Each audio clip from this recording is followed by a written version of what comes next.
मोहतरम सामीन सलाम अलैकुम। नादरीन, आज की वीडियो का आगाज हम सूरह अल बकरा आयत नंबर 40 से करेंगे। मैं उम्मीद करता हूँ कि आप इसे गौर से सुनेंगे और अपनी जिंदगी को कुरान के मुताबिक गुजारने की कोशिश करेंगे, क्योंकि कुरान अल्लाह ताला की तरफ से नाजिल करदा इंसानों के लिए एक मुकम्मल ज़ाब्ता हयात है। इसमें जिंदगी गुजारने के तरीके हैं। ये वो ज़ाब्ता हयात है कि जो लोग इस ज़ाब्ता हयात को फॉलो करेंगे वो अपने आप को पस्ती से बुलंदी की तरफ ले जाएंगे। नादरीन, मौजूदा मादी तरक्की और एटमी असले से लेस ताकतें और मुनज़्ज़म फौजी हुकूमतें भी ग्लोबल विलेज के खराब हालात को दुरुस्त करने में नाकाम हैं। अल्लाह का ऐलान है कि मा अंज़लल्लाह इखलाकी ज़ाब्ता के नफाज के बगैर करप्ट माशरे की इस्लाह नामुमकिन है। ये अल्लाह की एक तयशुदा मशीयत है। इंसान अल्लाह को किसी सूरत भी हरा नहीं सकता। अगर माशरा इस्लाह चाहता है तो उसे कुरान और सिर्फ कुरान की तरफ रुजू करना होगा, वरना अल्लाह के अजाब का इंतजार करे।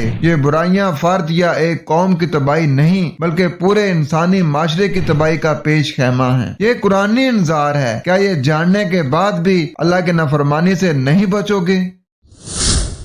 बढ़ते हैं अपने सबक की तरफ और पढ़ते हैं सूरह अल बकरा आयत 240। पहले इसका रवायती तर्जुमा पढ़ते हैं। ए बनी इसराइल, जरा ख्याल करो मेरी इस नेमत का जो मैंने तुमको अता की थी। मेरे साथ तुम्हारा जो अहद था उसे तुम पूरा करो, तो मेरा जो अहद तुम्हारे साथ था उसे मैं पूरा करूंगा और मुझी से तुम डरो। आए देखते हैं कि हकीकत क्या है। रब्बी आउज़ का मिन हमाज़ती शयातीन, बिस्मिल्लाहिर रहमानिर रहीम। या बनी इसराइल, ए बुनियाद पर चलने वालों। याद रखें कि बनी इसराइल भी अहले अमन लोग थे।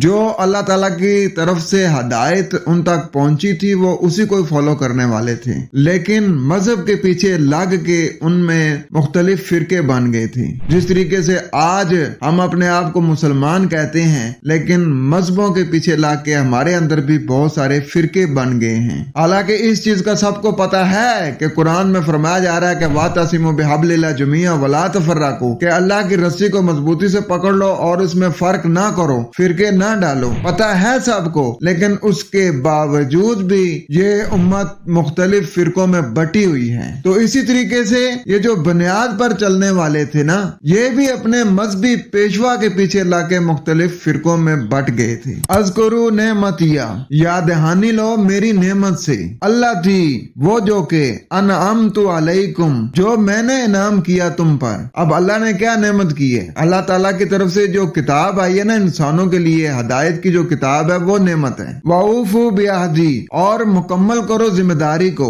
ऊफी बिअहदीकुम, पूरा करो जो तुम्हें दिया जाए, यानी जो तुम्हें जिम्मेदारी दी जाए उसको पूरा करो। वइया, और ये कि मुझसे ही फरहबून मोहताज रहो, रुजू करने वाले बनो, बचने वाले बनो। तो ए बुनियाद पर चलने वालों, मेरी इस नेमत को याद करो, वो जो कि मैंने तुम पर इनाम किया, और मुझसे जिम्मेदारी को मुकम्मल करो तो मुकम्मल करूंगा तुम्हारी जिम्मेदारी को, और ये कि मुझसे ही बचने वाले बनो। याद रखें, जब भी कुरान में अल्लाह ताला जब फरमाता है ना कि मुझसे डरने वाले बनो या मुझसे बचने वाले बनो, तो इसका मतलब ये होता है कि जो अल्लाह ताला का जो कानून मुकाफात है ना उससे बचो। यानी कि अगर तुम अच्छा अमल करोगे तो उसका अच्छा रिजल्ट आपको मिलेगा, और अगर आप कोई बुरा काम करोगे तो उस बुरे काम के जो बुरे नताइज होते हैं वो भी आपको भुगतने पड़ते हैं। नाजरीन, इंसान खुद से ना हदायत पर नहीं पहुंच सकता, उसको अल्लाह ताला की दी हुई हदायत जो है ना उसकी हमेशा उसको जरूरत होती है। तो जैसे सूरह अल फातिहा में फरमाया जा रहा है ना कि इहदिनस सिरातल मुस्तकीम, हिदायत दी हमने इस्तिकामत वाले रास्ते की।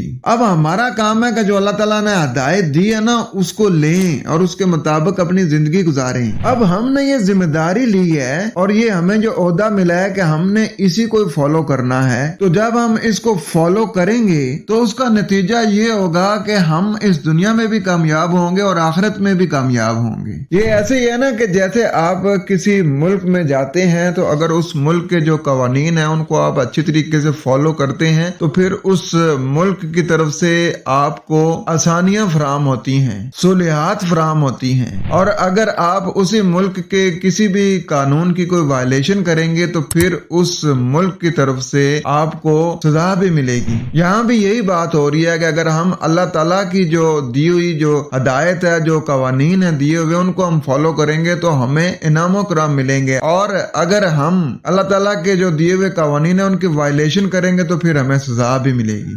جی تو امید کرتا ہوں کہ آپ کا کچھ کنسیپٹ ضرور کلیئر ہوا ہوگا۔ خوش رہیں، قرآن کے ساتھ رہیں، کوشش کریں کہ آپ کی ذات سے کسی کو تکلیف نہ ہو، نہ آپ کی آنکھوں سے، نہ آپ کی باتوں سے، نہ آپ کے ہاتھوں سے لوگوں کو ضرر پہنچے، بلکہ کوشش کریں کہ آپ کی ذات سے لوگوں کو فائدہ ہو۔ اپنا بہت سارا خیال رکھیں۔ والسلام۔